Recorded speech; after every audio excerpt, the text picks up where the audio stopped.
Welcome to Inside the Issues. My name is Amrit Singh. The big talker in Southern California and in Los Angeles right now is homelessness. The prevalence of the issue, a recent point-in-time count about it, also the cost of some of the programs. This week, the Los Angeles Homeless Services Authority, or LAHSA, reported a drop in the number of people living in shelters and on streets in Los Angeles County and City.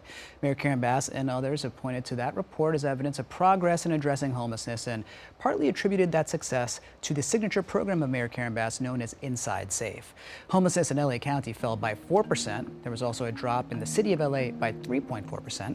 LAHSA also said there were decreases in the number of unsheltered homeless people at both the county and city level. That report comes at a time when both the city and the county and LAHSA are managing some financial challenges. The city passed a $14 billion budget in May that reduced headcount in some departments and cut spending toward Inside Safe, though as we heard last night from City Controller Kenneth Mejia, there may have been some accounting behind that. Is it or is it not a cut? We will talk about that in a moment. LA officials also voted to take direct control of LAHSA funds after a court-ordered audit found it had failed to track spending, amongst other things. Chase Beach talked with someone who's in Inside Safe and waiting for a chance to get into permanent housing. Would you guys like to try our tasker today? Have a great day. It's straightforward work, passing out flyers at the Santa Monica Pier. But for Jennifer Shirley, it's a step forward. It's been a lifesaver. I don't even know what I would do without it right now. But Jennifer says she still feels stuck. We first met in May of 2023. Jennifer was one of the first people to join Mayor Karen Bass's Inside Safe program. She moved into a motel in Venice after living in her car and says she was told she would quickly be connected to permanent housing. After 6 months, she was already frustrated. I came in here really hoping that things were going to change and it was going to be something different. Nothing's different. 2 years later, she's still there. They told me when I went into it, 6 weeks, you have everything that you need so we can get you into housing really fast. It's not going to be a problem.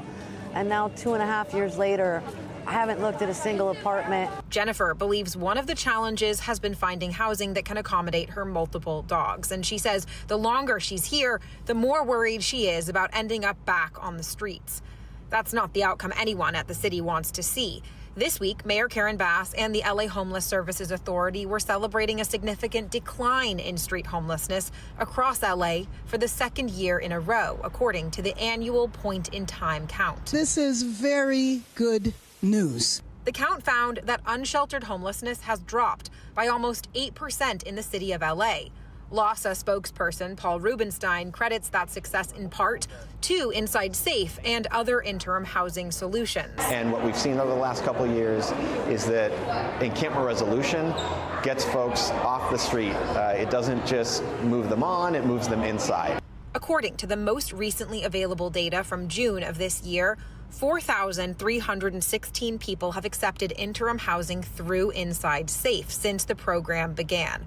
Of those, 1,039 people have been permanently housed and 1,072 people are back on the streets. But some LA City Council members, like Monica Rodriguez, have spoken out about the cost of the program. The idea of what it costs Inside Safe to house individuals is exorbitant, and it, frankly, is offensive to working Angelenos who survive on far less. On average, each motel room used for Inside Safe costs the city $118 per night, according to the LA City Administrative Officer. Jennifer says the program has left her in limbo. Halfway between life and halfway between homelessness. It's like I can't even plan what comes next. Housing that's helped many, but left others still asking for answers. And the LAHSA point-in-time count is just the latest talking point inside LA City Hall when it comes to housing and so much more and homelessness. Joining me now to discuss all of this is LA City Council President Marqueece Harris-Dawson. Council President Harris-Dawson, thank you so much for making the time coming in. I know it's very busy. Very, very busy time, but good to be here. In so many different ways. Yes. And we're happy to have you, especially to talk about, well, we had a lot of things in mind, and then comes this LAHSA point-in-time count. So let's begin with that. First of all, what do we make of the numbers and the trajectory? Well, I was happy and relieved to see the point-in-time count numbers. Our success continues. City, the county, the taxpayers are investing a lot in homelessness. We've got a lot of strategies, and they're delivering results. And they're delivering results, frankly, faster than people projected at the beginning. And so despite all the bumps in the road and how much it is still painful to come to an intersection and see a tent in an alley or, on the side of a parking lot, it feels good that we're making some progress. I want to talk about the potential reasons for that progress and the cost, but before we do that, we made an assumption out the gate, and that is that we can put our stock in these numbers from LAHSA. And there's a lot of conversation about LAHSA, as you know well, inside the city, the county, and beyond, the funding of it, the audits. There are some questions about the veracity of some of the things that LAHSA does. This point-in-time count, not necessarily subject to that specific audit, but just talk about that. I mean, people say the methodology changed. Judge David O'Carter says they're in a fight for their political lives. Maybe some of these numbers we can't put stock in. What do you say? Well, I think it's interesting. So the thing about a study that's great is everything's transparent. You can see what methodology was used, how it was used, how it changed from one year to the next. And frankly, the changes in methodology that I've seen are more likely to produce a higher number than a lower number, right? Because it looks at things that weren't looked at before, because you learn new things every year.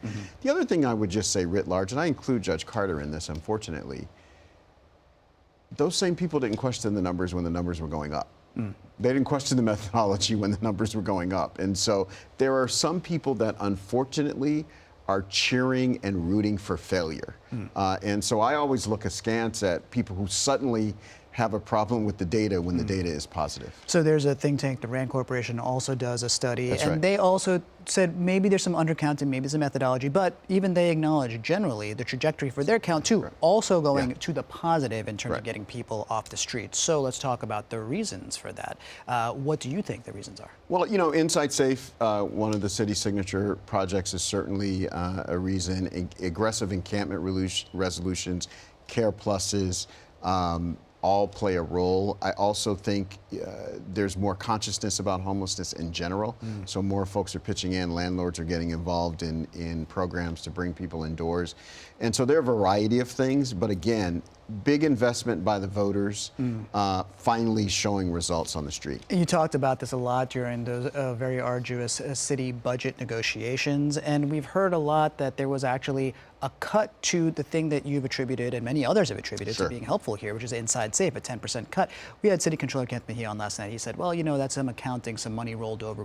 We apportioned it. Just speak to the people about what's really happening there. So real complicated but simple on the one hand.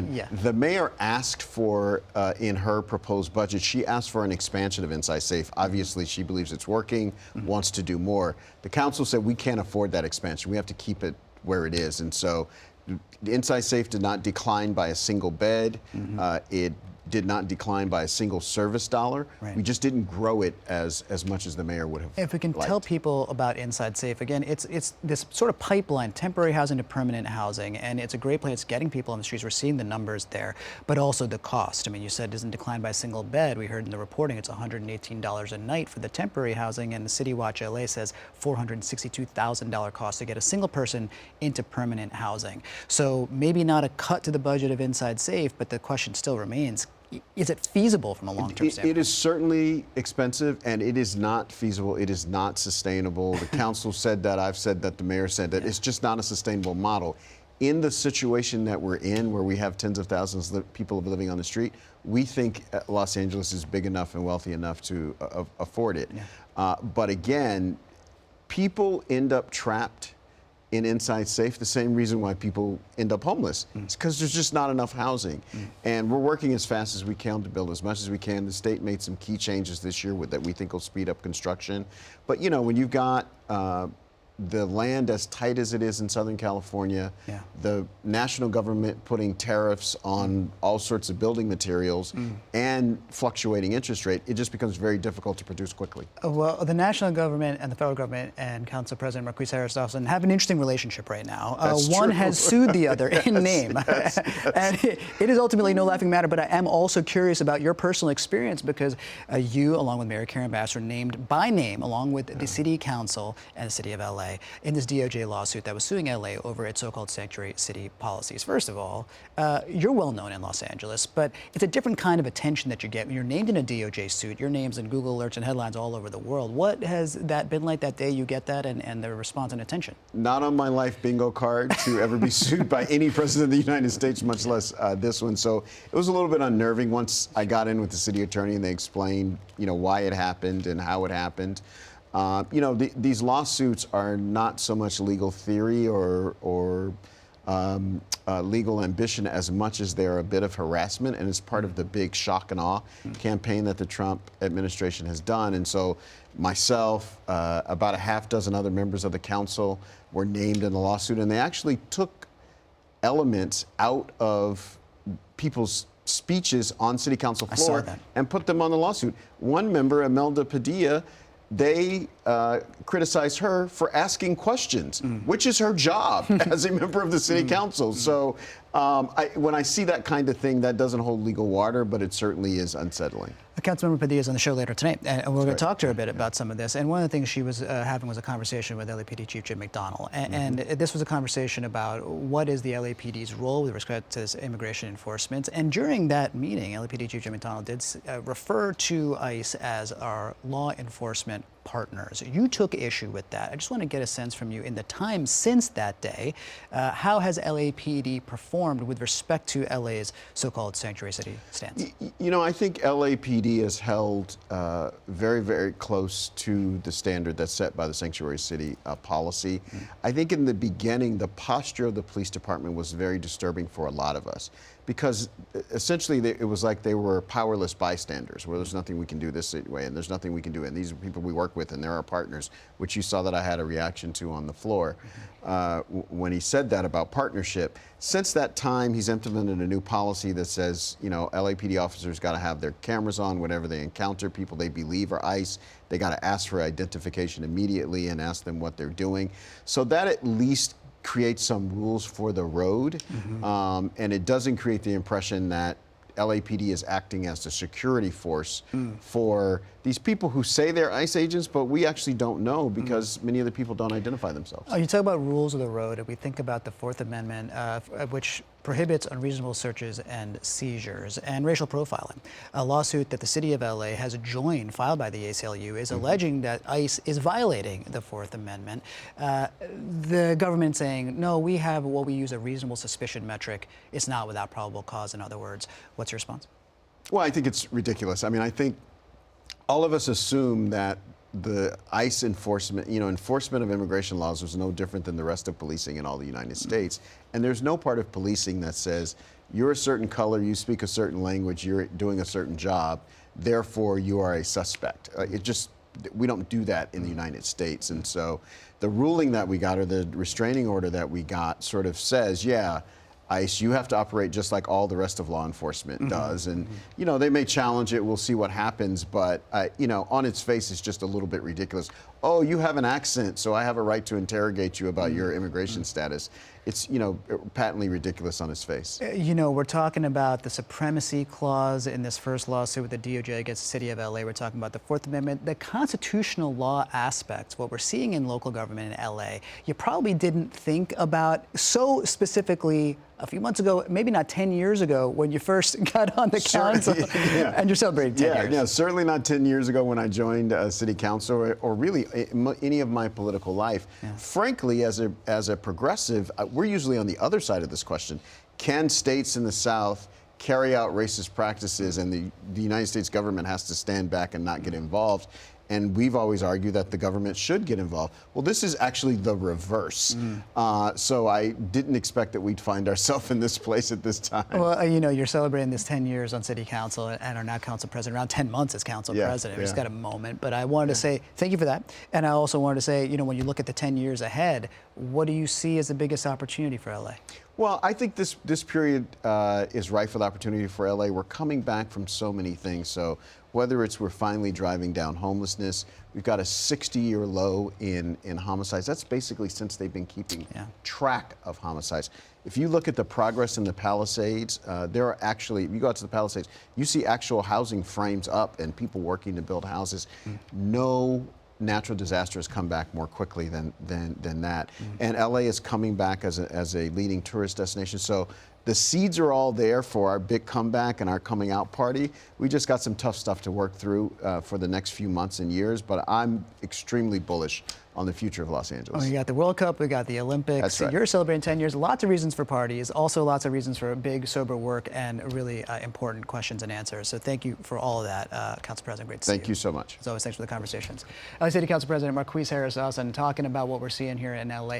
The hope that could be there for the 10 years, but also the issues and challenges that face it right now. Constitutional law, also so much with homelessness, and we see that. Thank you for watching our YouTube channel. Let Spectrum News be your resource for balanced, in-depth political coverage, and click the subscribe button right here. You can also download our app or watch us on TV to learn more about the candidates, where they stand on the issues, and more. We'll see you then.